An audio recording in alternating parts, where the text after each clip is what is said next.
Hey everyone, welcome back to Crypto Cash. Thanks again for joining me here. Hope you're having a great day. Taking a quick look here, of course, here at some backend data, specifically looking at this open interest divergence, as well as, of course, CVD spot volume dropping. It's never a good sign here when we see that significant shift, if you will, where the price kind of pumps up higher in a bearish type of scenario here, kind of giving me the indication that we should see a head and shoulders pattern here possibly soon. Obviously, this does depend on a lot of different factors, but there's a good chance that we do see something along these lines here to drop a bit further. Now, no pattern is perfect. That's not the reason to take a trade. In fact, I do recommend not trading today based on the simple fact that we're waiting for the Fed meeting, right? Leading into the Fed, in most cases, it's very tumultuous and it's almost month end. There's a lot of things here that we're looking at that are going to factor in here soon. So we're going to pay attention to all those things and much more. Be sure to stick around. Let's take a closer look. All right, folks, let's talk a little bit about the backend data just before we jump into kind of the charts there. And simple way to understand it right now is that we have a nice little pump here, or basically a bounce off that $63,000 mark. Now that comes because the fact that we saw a significant sweep in liquidation here at 63,000, and the price is inevitably bouncing. It's pretty common there, right? Hindsight's 2020, but along at 63,000 was something I was leaning towards if we didn't already have a short open, right? So we shorted from what, 65.5 to roughly the 63K range. And now at this point, we're just kind of waiting for the next trade to present itself. I don't necessarily recommend jumping into a trade right now between now and the Fed meeting, but generally speaking, I'm leaning a little bit more towards downside overall, and I'll explain why I mean that. But it wouldn't be surprising, of course, to see a little bit of a push higher first, right? Kind of that little fake out before the drop. We saw the same exact thing happen on Monday. In fact, if you see me on social media here, you'll see that we had the signs. All the signs were there on Monday that we're going to drop with CVD volume dropping. Open interest was low, and we're seeing a very much similar circumstance here today, where the price action is increasing and CVD volume and open interest CVD spot volume effectively dropping here at this point, right? Those are not really strong signs to take along into. So just be mindful, unless that significantly shifts and we see a pretty heavy increase of spot volume, then we can expect this to kind of be somewhat of a fake out. Now, once more, can we go up to the upside? Yes, we got 66,000 to 67K. Is that next heavy chunk of liquidation? It's still very possible. But when it comes to the macro timeframes here, or larger timeframes, I do want to bring this to your attention here. The low leverage positions, me personally, I really think that these are heavily targeted because there's significant areas of exit liquidity for market makers. So I wouldn't be surprised if we still see the 61 to 62K range as the next potential target range for us, because we're still in a descending trend line, even though we are, moving up right now on a lower time frames. With the slightly higher time frames, the 4-hour tells us we're in a divergence right now. Okay, so we can look at that here in a second. Let's quickly double check a couple of other things here first. When we look at the 3-day liquidation, yes, there's definitely a lot more liquidation to the upside, right? So anybody who shorted last, since Monday is essentially subject to liquidation here soon if the price keeps going higher. That's basically how it works. You always see movements within 2 or 3 days time. Right. So that's why the 3-day time frame is a pretty good gauge of what's going to happen next. So am I leaning a little bit more towards 65 to 66? Sure. Yeah. On lower time frames, that makes sense. Can't trust that today just yet because of obviously the Fed meeting. But for the most part here, we are in the throes of a potential head and shoulders pattern. We're definitely looking like we might pivot here soon. But once more, if we reclaim or break the left shoulder here at 64,500, it's a different story altogether. So by the time you watch this may actually have been invalidated, right? That's why you don't only trade lower time frame, patterns, because they can shift pretty quick. Now, when it comes to this divergence here, this lower time frame, you could speculate, or you could actually just say this is a transitionary time frame. The 4-hour time frame to me is an important level to kind of pay attention to, because the price action usually tells you if you're working within those ranges, that it's going to continue for a little bit longer. What I mean by that here is we have our local range high of about, just say 67,000, right? Then our most recent high was 65.7. Now, hypothetically, we continue a bit higher. We can presume that 65,000, as a rough estimate, is going to be that next level of resistance for us, right? So we want to respect the trend here. I'd say these trend lines are a little bit more relevant and more important than all the other factors that we look at least as far as respecting the current move, right? So right now at this point, taking a long into that descending trend doesn't make a ton of sense, right? Until we actually reclaim that level, that's when you want to consider a long. So between now and then, it's just inherently more risky to long for the moment, ever since we've been diverging, which happened roughly about a week ago, right? So we hit our local top there at about 67K, and ever since then, we've been moving down. We look at the daily time frame. We're kind of in a transition as well here, right? We're smack dab in the middle of two moving averages that are fairly important, kind of just letting us know that while we are maintaining above our point of control, it's still a little bit on the risky side to consider a long, right? So once more, it's just a slight favorability of further downside based on a lot of little things that we kind of add up together, versus just wanting just to take a long with confidence, right? So me personally, if I'm going to take a long, a sweep of 61, 62K is a much more favorable consideration.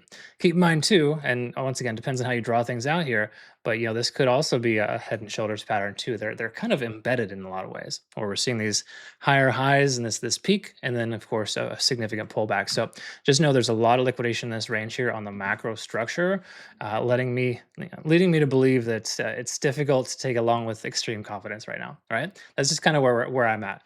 Once again, a lot of complementing factors in both directions, but I think slightly higher favorability of downside makes more sense, but we got to wait and kind of see what happens with the Fed rate today. Okay. So those are my thoughts here. What are yours?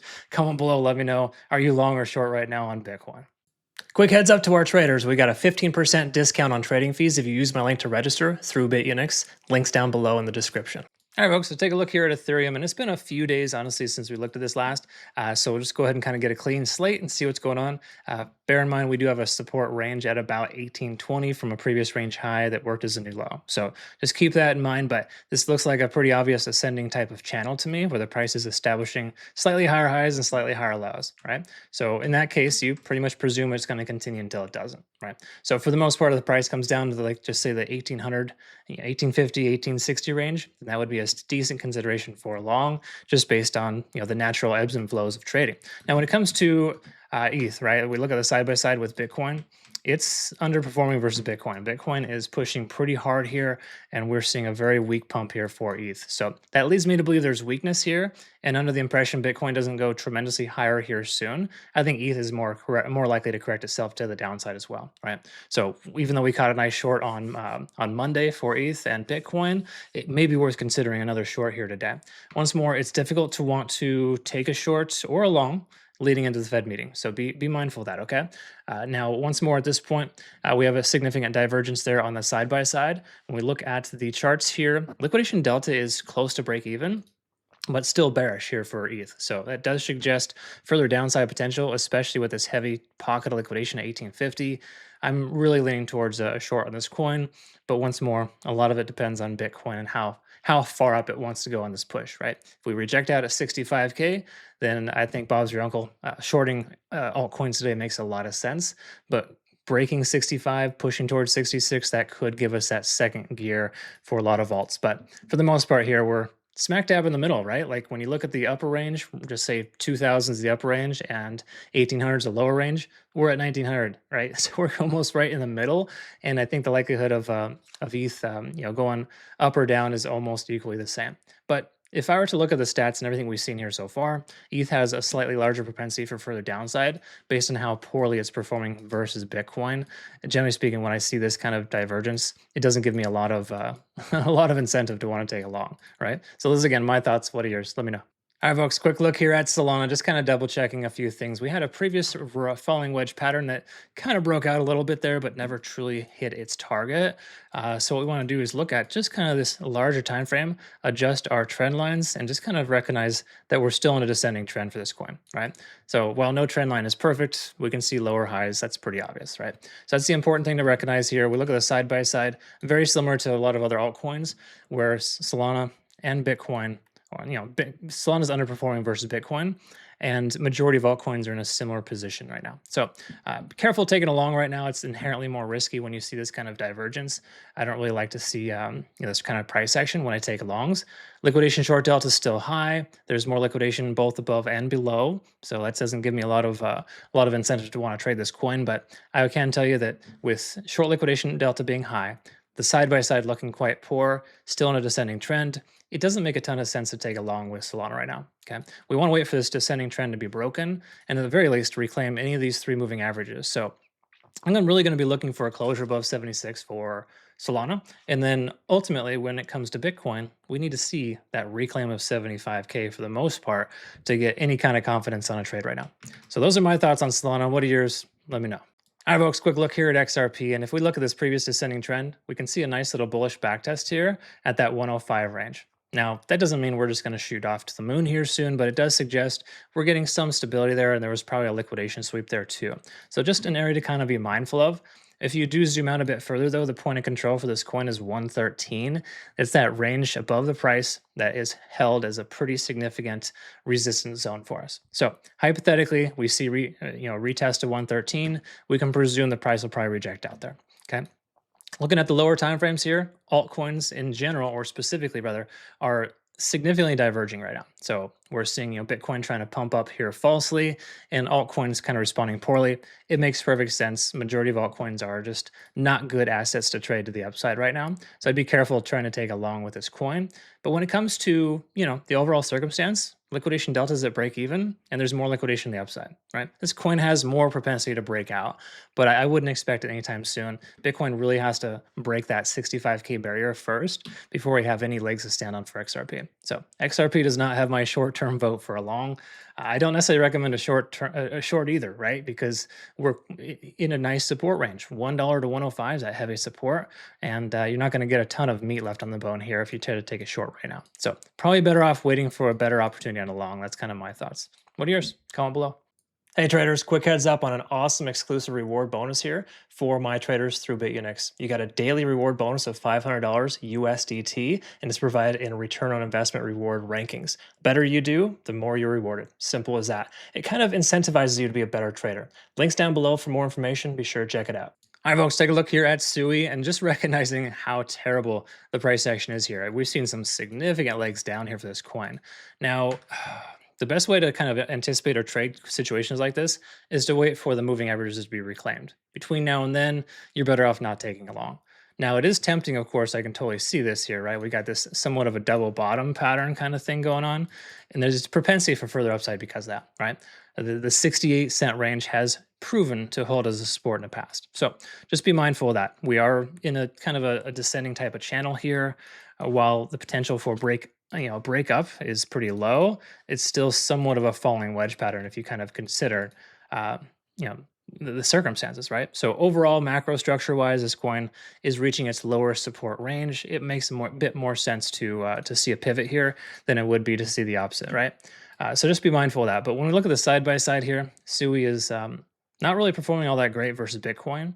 It's still pulling back pretty hard, but truthfully, lower time frame wise, it's aligned itself decent. Don't read into that though, folks. It's not a great situation for SUI. Looking at the short liquidation delta, another reason not to want to take a long. So many shorts are heavy right now. We have liquidation at 65 and 75. So once more, as per usual, right in the middle of those ranges. ETH has the same thing too, being at 1900, 2000 above, 1800 below. We're kind of in this wide range of support and resistance, and smack dab in the middle. Not always the best trading conditions. So waiting for outliers is probably the best way to go. In other words, waiting for 65, 66 to get hit first would be a better strategy for taking along versus just FOMOing in right now, right? Because the likelihood of going down is higher based on Bitcoin showing relative weakness, right? Again, those are my thoughts. What are yours? Comment below. Are you long or short on SUI? All right, folks, let's take a look here at Hype. And this is one of those situations where you're glad you took profit on a long and got the heck out of that, right? We took a long from 58 to $60. I think it was on Sunday, if I'm not mistaken, Sunday, Monday.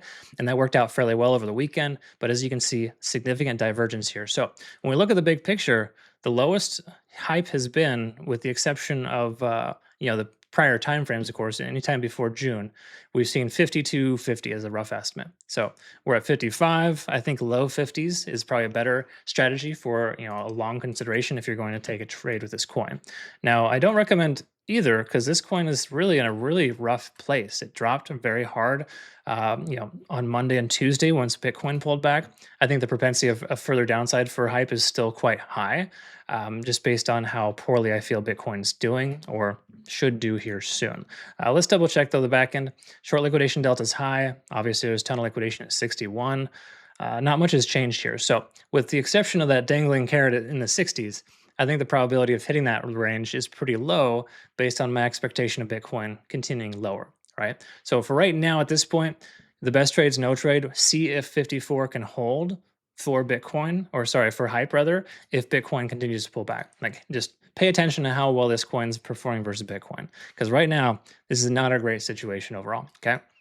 So better strategy would be to wait until we see 52, 53 if you're going to consider a long.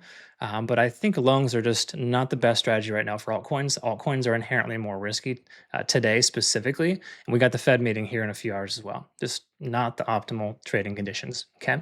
So be very careful in how you trade this coin right now. I do not recommend taking a trade with hype.